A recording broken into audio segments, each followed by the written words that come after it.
Hey guys, আসসালামু আলাইকুম। কেমন আছো তোমরা সবাই? আশা করছি অনেক ভালো আছো। ওয়েলকাম তোমাদেরকে আমার রান্নাঘরে। তো গাইস, আজকে আমি তোমাদের জন্য আবারও নতুন একটা রেসিপি নিয়ে চলে এসেছি। অনেক দিন পর আজকে তোমাদের মাঝে ফিরে এসেছি। তো চলো দেখে আসি আজকে কি রান্না হচ্ছে। কোরবানির ঈদে গরুর মাংস খেতে খেতে এখন সবাই একেবারে ক্লান্ত হয়ে গেছে। তার জন্য চলো আজকে দেখাবো কিভাবে মুরগির মাংসের মজাদার এবং সব রকমের একটা টেস্ট রেখে আমরা অনেক সুন্দর একটা চিলি চিকেন রেসিপি করতে পারি। তো তাই আজকে তোমাদেরকে দেখাবো লাল লাল ঝাল ঝাল চিলি চিকেন রেসিপি। তো বন্ধুরা, বেশি দেরি না করে চলো ঝটপট দেখে আসি কিভাবে এই সুন্দর লোভনীয় স্বাদে চিলি চিকেনটা তৈরি করলাম। তো গাইস, চিলি চিকেন তৈরি করার জন্য প্রথমে আমি এখানে দেখতে পাচ্ছি সবগুলো উপকরণ নিয়ে নিয়েছি। তো চলো তোমাদেরকে বলি এখানে কোন উপকরণটা কতটুকু পরিমাণ আছে। প্রথমে এখানে নিয়ে নিয়েছি মুরগির মাংস। এখানে হাড় ছাড়া, হাড় সহ সব মুরগির মাংস আছে সব রকমের। আর এখানে নিয়ে নিয়েছি আমি হাফ কেজির চেয়ে বেশি মুরগির মাংস। 4 টেবিল চামচ পরিমাণ ময়দা, 3 টেবিল চামচ পরিমাণ টমেটো সস, নিয়ে নিয়েছি একটা ডিম, স্বাদ মতো লবণ, নিয়ে নিয়েছি 2 টেবিল চামচ পরিমাণ কর্নফ্লাওয়ার, নিয়ে নিয়েছি এখানে কাঁচামরিচ কুচি হাফ কাপ পরিমাণ, 1 কাপ পরিমাণ পেঁয়াজ কুচি, আর এখানে ক্যাপসিকাম কুচি নিয়ে নিয়েছি প্রায় 2 কাপ পরিমাণ। আর সবগুলোই দেখো একদম সুন্দর শেপ করে কেটে নিয়েছি। পেঁয়াজটা আর ক্যাপসিকামটা সেম সাইজ। এখন এখানে আমি দিয়ে দিচ্ছি 1 টেবিল চামচ পরিমাণ আদা বাটা মাংসের মধ্যে। তারপর এখানে আমি দিয়ে দিব 1 টেবিল চামচ পরিমাণ রসুন বাটা, দিয়ে দিচ্ছি 1 চা চামচ পরিমাণ মরিচের গুঁড়ো। তোমরা তোমাদের টেস্ট অনুযায়ী ঝাল বাড়িয়ে কমিয়ে দিতে পারো। আমি দিয়েছি 2 চা চামচ পরিমাণের মতো মরিচের গুঁড়ো, একটু বেশি ঝাল দিয়েছি আমি, তোমরা চাইলে আরও কমও দিতে পারো। দিয়ে দিচ্ছি এখানে জিরার গুঁড়ো প্রায় 1 চা চামচ পরিমাণ, একটু বেশি। দিয়ে দিয়েছি স্বাদ মতো লবণ, আর দিয়ে দিয়েছি 1 টেবিল চামচ পরিমাণ সয়া সস। দিয়েছি লেবুর রস। লেবুর রসটা অবশ্যই দেবে যাতে ডিমের কাঁচা গন্ধটা না থাকে। তারপর এখানে দিয়ে দিয়েছি আমি গরম মশলার গুঁড়ো 1 চা চামচ পরিমাণ, আর দিয়ে দিয়েছি একটা ডিম। এখন এই সবগুলোকে ভালো করে মিশিয়ে নিব, আর ডিম দিতেই হবে অবশ্যই। তারপর এখানে আমি যে 4 টেবিল চামচ পরিমাণ ময়দাটা নিয়েছিলাম সেটা অল্প অল্প করে মিশিয়ে নিব। সবটা একেবারে দেওয়া যাবে না, অল্প অল্প করে দিয়ে ভালো করে মিক্সড করে নিতে হবে।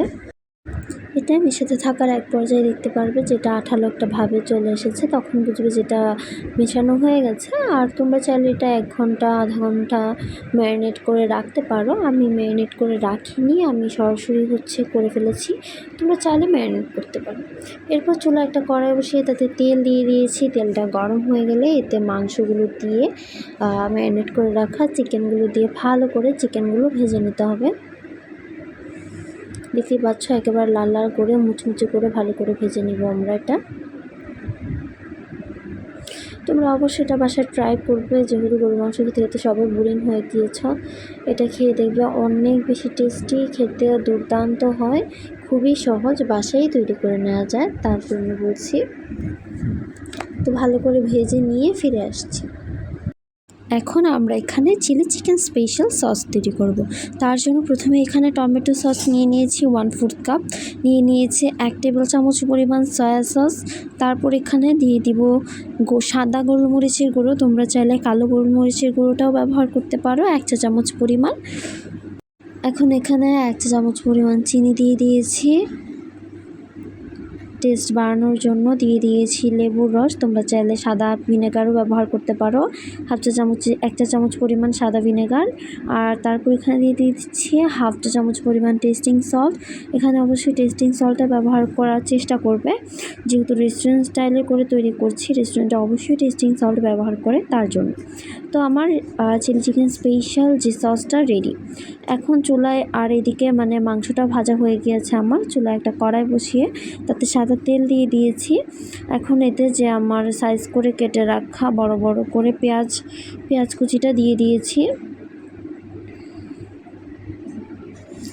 এখন পেঁয়াজ কুচিটা একটু ভেজে নেব হালকা। তার মধ্যে এখানে আমি দিয়ে দিব 1 চা চামচ পরিমাণ রসুন বাটা। তারপর এখানে দিয়ে দিব কাঁচামরিচ, কুচি করা কাঁচামরিচ, দিয়ে দিব ক্যাপসিকাম। কুচি করে রাখা পরিমাণ কিন্তু আমি আগেই বলে দিয়েছি ভিডিও শুরুতে, যদি না দেখে থাকো তাহলে আবার একটু শুরু থেকে দেখে আসো, তাহলে পরিমাণটা বুঝতে পারবে। তারপরে এখানে আমার তৈরি করে রাখা স্পেশাল সসটা দিয়ে দিয়েছি। এখন হচ্ছে এগুলো ভালো করে নেড়েচেড়ে মিশিয়ে নিতে হবে। এখন এখানে আমি অল্প পরিমাণের পানি দিয়ে দিয়েছি। এখন এটাকে ভালো করে নেড়েচেড়ে কিছুক্ষণ একটু কষিয়ে নিব সসটাকে সুন্দর করে। এখন হচ্ছে আমি ফিরে আসছি এটা রান্না হওয়ার পর। এটা হয়ে গেছে। এখন হচ্ছে আমি এখানে দিয়ে দিব কর্নফ্লাওয়ার, মানে এখানে আমি 2 টেবিল চামচ পরিমাণ কর্নফ্লাওয়ার নিয়েছিলাম এবং 2 টেবিল চামচ পরিমাণ পানি ভালো করে মিক্সড করে অল্প অল্প করে কর্নফ্লাওয়ারটা দিয়ে আমি এটা নেড়েচেড়ে মিশিয়ে নিব। কর্নফ্লাওয়ারটা দিলে হচ্ছে চিকেনটা মাখা মাখা হয়, সসটা চিকেনের গায়ে লেগে থাকে, অনেক বেশি টেস্টি হয় এটা খেতে। অবশ্যই ট্রাই করে দেখবে। দেখো অল্প অল্প করে আমি কিন্তু কর্নফ্লাওয়ার গোলানো পানিটা দিচ্ছি। এখন হচ্ছে আমি এখানে একেবারে যে আমার চিকেনগুলো সেগুলো দিয়ে দিয়েছি, যেগুলো ভেজে রেখেছিলাম আমি ম্যারিনেট করে। পুরো ভিডিওটা দেখবেন না টেনে। আর কাঁধে কাঁধে এটা একদম মানে পছন্দের একটা খাবার চিলি চিকেন, কমেন্ট করে জানাবে। আর আমার কাছে অলরেডি ফ্রাইড রাইস, তারপর হচ্ছে যে ভেজিটেবল সব কিছু যে একটা প্লেট হয়, প্ল্যাটার, তো সেটা আমার চ্যানেলে অলরেডি ভিডিও দেওয়া আছে, আমি ডিসক্রিপশন বক্সে লিঙ্ক দিয়ে দিব, তোমরা চেক করে আসবে। তো আমার চিলি চিকেন কিন্তু কমপ্লিট। এখন আর কিছুক্ষণ একসাথে এটা কিছুক্ষণ ভেজে নিলেই ডান। তো বন্ধুরা, আমার চিলি চিকেন ডান। কেমন লাগলো তোমাদের আজকে আমার এই পুরো ভিডিওটা? আশা করছি ভালো লেগেছে। ভালো লাগলে like, comment, share and subscribe করে পাশেই থাকবে। আমাকে একটু সাপোর্ট করবে তোমরা। রেসিপিটা আরও কয়েকজনের সাথে শেয়ার করো যাতে তারাও বানিয়ে খেতে পারে। সকলেই ভালো থাকবে, সুস্থ থাকবে। আর আমার চ্যানেলে চোখ রাখবে, নতুন নতুন রেসিপি আসছে। তো বন্ধুরা, খুদা হাফেজ।